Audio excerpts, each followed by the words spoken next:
Assalamualaikum warahmatullahi wabarakatuh. Di sini saya akan mempresentasikan mata kuliah sistem pendukung keputusan. Sebelum saya memulai presentasi, alangkah baiknya kita perkenalan terlebih dahulu.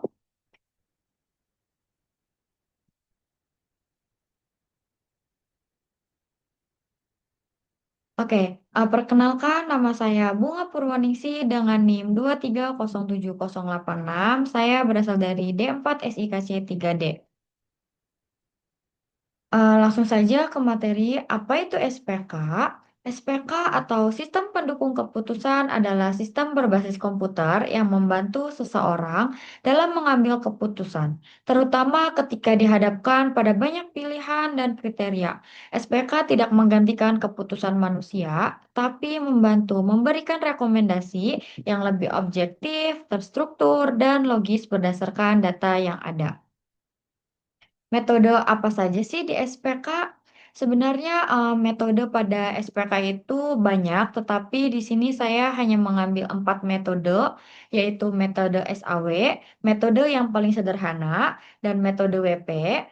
Metode ini menggunakan perkalian, lalu ada metode TOPSIS. Metode ini memilih alternatif yang paling dekat dengan solusi ideal. Lalu ada metode AHP, metode ini menggunakan perbandingan berpasangan. Langsung saja pada pembahasan utama, yaitu metode weighted product, karena di sini saya akan mempresentasikan metode pada SPK, yaitu metode weighted product atau WP. Metode weighted product atau WP adalah salah satu metode dalam sistem pendukung keputusan yang digunakan untuk menentukan pilihan terbaik dengan cara perkalian, mengalihkan nilai setiap kriteria di mana nilai tersebut dipangkatkan terlebih dahulu sesuai dengan bobot masing-masing kriterianya. Ciri utama pada metode WP adalah menggunakan perkalian, lalu memperhatikan bobot kepentingan tiap kriteria, cocok untuk perbandingan banyak alternatif.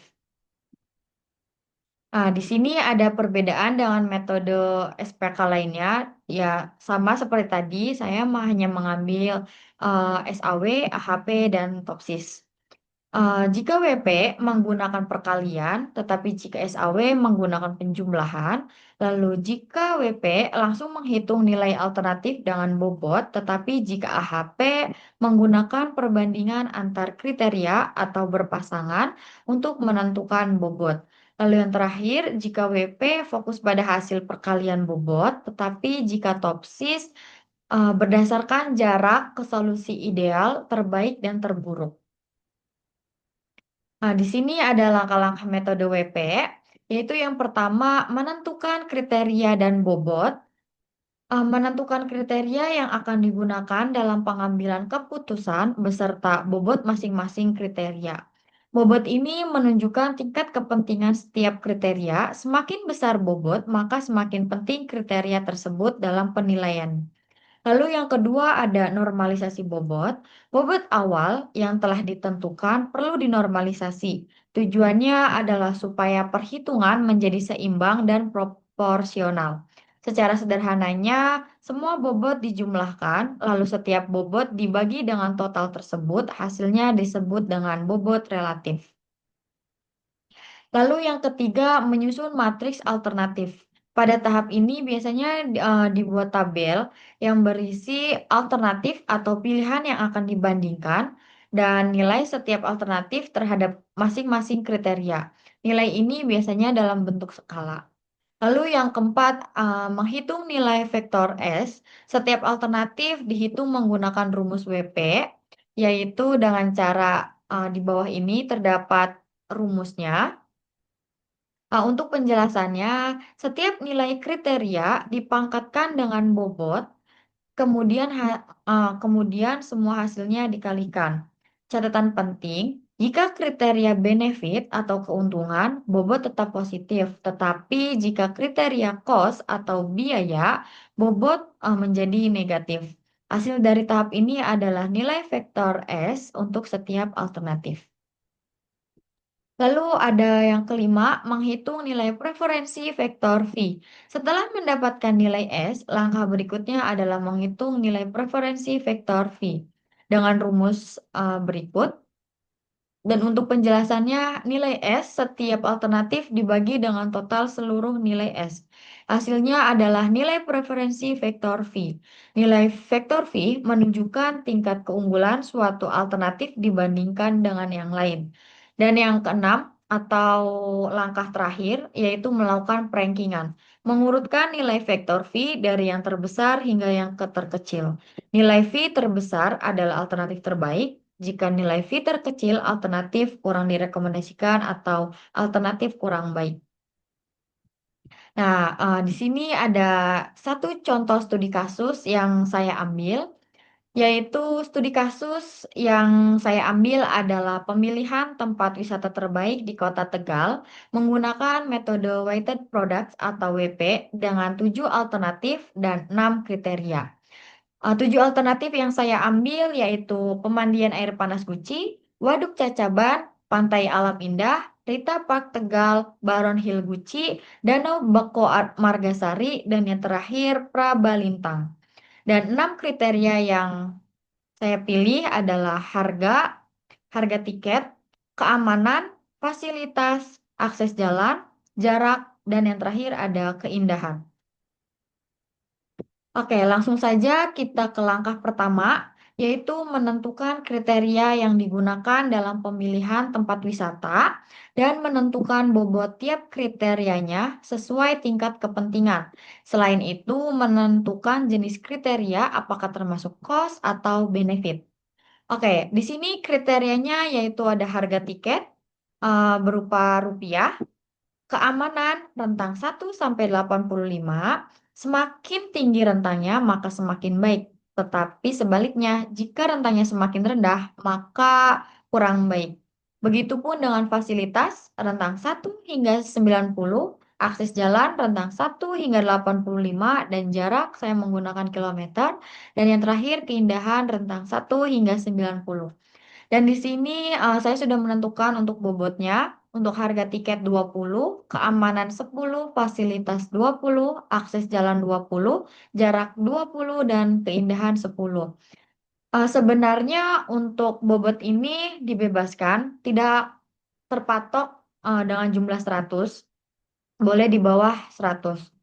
Dan untuk jenisnya, untuk harga tiket kos, keamanan benefit, fasilitas benefit, akses jalan benefit, jarak kos, keindahan benefit.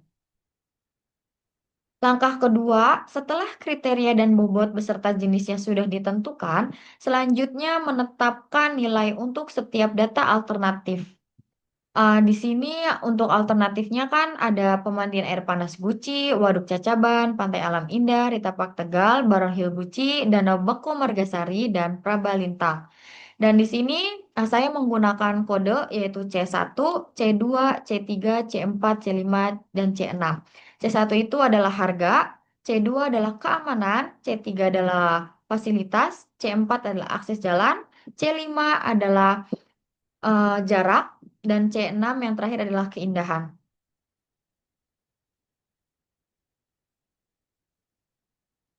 Oke, untuk C1, untuk pemandian air panas yaitu Rp20.000, Waduk Kecaban Rp10.000, Pantai Alam Indah Rp10.000, Rita Park Tegal Rp10.000, Baron Hill Guci Rp20.000, Danau Beko Margasari Rp10.000, dan Prabalintang Rp15.000.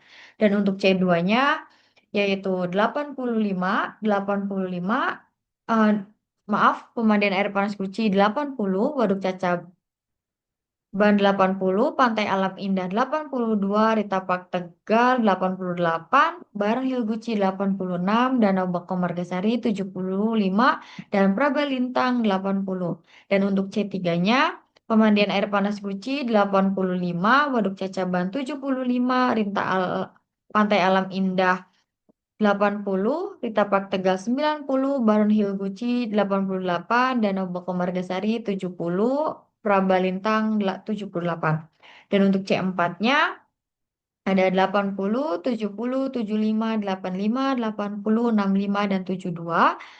Begitupun untuk C5, 15, 10, 8, 5, 12, 18, dan 20. Dan yang terakhir untuk C6, 90, 85, 88, 87, 92, 80, 89.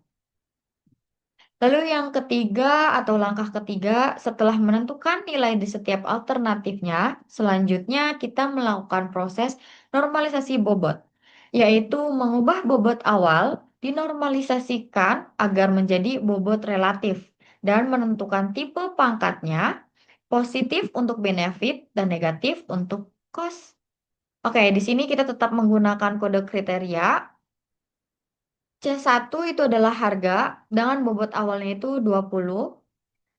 Nah, di sini ada perhitungan. Kok bisa 20 dibagi 100? Ini dari mana? 20 adalah bobot awal dari harga nih, bobot 20, ini bobot awal 20 dari harga C1. Nah, lalu 100 ini dari mana? Dari jumlah keseluruhan bobot awal, yaitu bagaimana sih menghitungnya? 20 ditambah 10 ditambah 20 ditambah 20 ditambah 20 dan ditambah 10. Maka hasilnya adalah 100. Saya ulangi sekali lagi, untuk bobot itu tidak harus secara keseluruhan tidak harus 100, boleh di bawah 100. Oke, lanjut, di sini kita akan melakukan perhitungan. 20 dibagi 100, maka hasilnya adalah 0,2. Nah, 0,2 ini adalah bobot ternormalisasi yang ingin kita tahu atau yang sedang kita cari. Begitupun dengan selanjutnya, yaitu untuk C2, bobot awalnya 10 dan dibagi dengan eh, total keseluruhan bobot awal yaitu 100, hasilnya 0,1.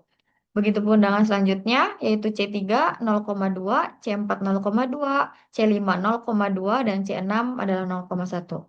Tipe pangkat, di sini ada negatif dan positif. Kenapa C1 negatif dan C2 positif?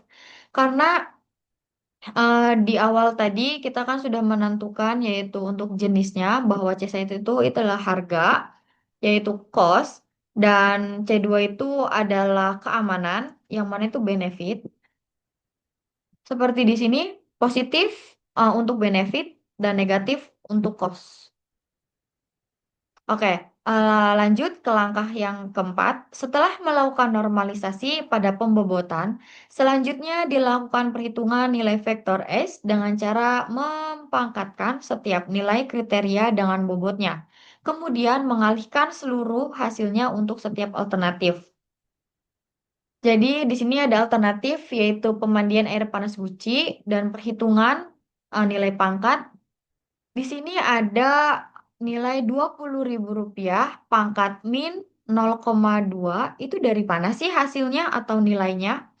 Rp20.000 ini adalah nilai awal dari nih harga, dan 0,2 itu dari mana sih? 0,2 adalah bobot yang sudah kita normalisasikan. Dan kenapa kok ada minnya ya? Min itu adalah dari tipe pangkat, yaitu negatif. Maka penulisannya adalah Rp20.000 kita pangkat dengan min 0,2 dan dikalikan 85 pangkat 0,1. Nah, dari mana hasil dari 85 pangkat 0,1 ini?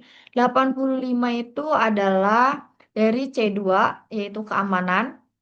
Jadi kita itu akan pangkatkan atau hitungnya itu baris ke samping terlebih dahulu. Nah, ini Rp20.000, 85, 85, 80, 15, dan 90. Jadi kita hitungannya itu satu baris terlebih dahulu. Dan untuk 0,2, 0,1, 0,2, 0,2, 0,2, 0,1 itu adalah bobot yang sudah kita normalisasi. Dan kenapa ada yang min dan yang tidak min itu sesuai dengan di sini. Jika negatif, maka kita beri min. Jika positif, maka kita tidak akan berikan min. Oke, langsung saja kita akan mulai perhitungannya. Rp20.000 pangkat min 0,2 dikali 85 pangkat 0,1 dikali 85 pangkat 0,2 dikali 80 pangkat 0,2 dikali 15 pangkat min 0,2 dikali 90 pangkat 0,1, maka hasilnya adalah 1,146 sekian. Nah, ini adalah nilai S atau nilai vektor S yang sedang kita cari. Begitupun untuk Waduk Cacaban, Pantai Alam Indah, Ritapak Tegal, Barong Hill Guci, Danau Beko Margasari, dan Prabalintang, perhitungannya sama. Dan untuk nilai pangkatnya pun sama, kita menggunakan bobot normalisasi dari ini semua dan tipe pangkatnya. Yang hanya membedakan adalah nilai dari setiap alternatifnya. Seperti ini kan 10.000, kalau pemandian air panas Guci itu 20.000. Nah, total keseluruhan nilai vektor S adalah 9,066 sekian. Itu dari mana? Dari penjumlahan 1,146 dijumlah 1,340 dijumlah 1,44 dan seterusnya. Maka hasilnya adalah 9,066 sekian. Lalu lanjut kita ke langkah yang kelima. Setelah menemukan nilai vektor S yang telah diperoleh pada perhitungan sebelumnya dan jumlah total nilai S-nya, selanjutnya melakukan perhitungan untuk mencari nilai preferensi atau vektor V, yaitu dengan membagi setiap nilai S dengan total seluruh nilai vektor S. Maka hasilnya akan menentukan tingkat keunggulan untuk rankingan tempat wisata yang direkomendasikan untuk wisatawan. Oke, di sini ada alternatif dan perhitungan vektor S. Pemandian air panas Guci dengan perhitungan itu 1,146 sekian dibagi 9,066 sekian. Dari mana nilai tersebut? Untuk 1,146 itu adalah hasil dari nilai S dan nilai 9,66 itu dari total seluruh nilai S. Jadi, untuk perhitungannya, 1,146 dibagi 9,066, maka hasilnya adalah 0,126 sekian. Dan ini disebut nilai preferensi atau vektor V. Begitupun dengan seterusnya, untuk Waduk Cacaban, 1,340 sekian, sama seperti di nilai vektor S. Dibagi dengan total keseluruhan nilai vektor S yaitu 9,66 sekian, maka hasilnya adalah 0,147. Lanjut kita ke langkah ke-6 atau langkah yang terakhir. Dari metode WP adalah kita akan melakukan perankingan dengan mengurutkan tempat wisata yang direkomendasikan dari yang tertinggi hingga terendah dari hasil perhitungan nilai preferensi vektor V yang telah kita lakukan sebelumnya sehingga dapat diketahui tempat wisata mana yang terbaik dan paling direkomendasikan. Oke, di sini ada peringkat 1 sampai 7 dan di sini ada alternatif dan nilai akhir S. Kok bisa sih jadi Rita Park Tegal bukannya apa pemandian air panas Guci? Karena yang awalnya kan pemandian air panas Guci ya. Karena dalam nilai akhir vektor S-nya ini,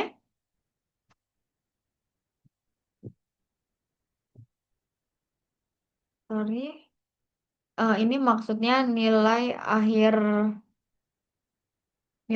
ya. Ini ada typo sedikit.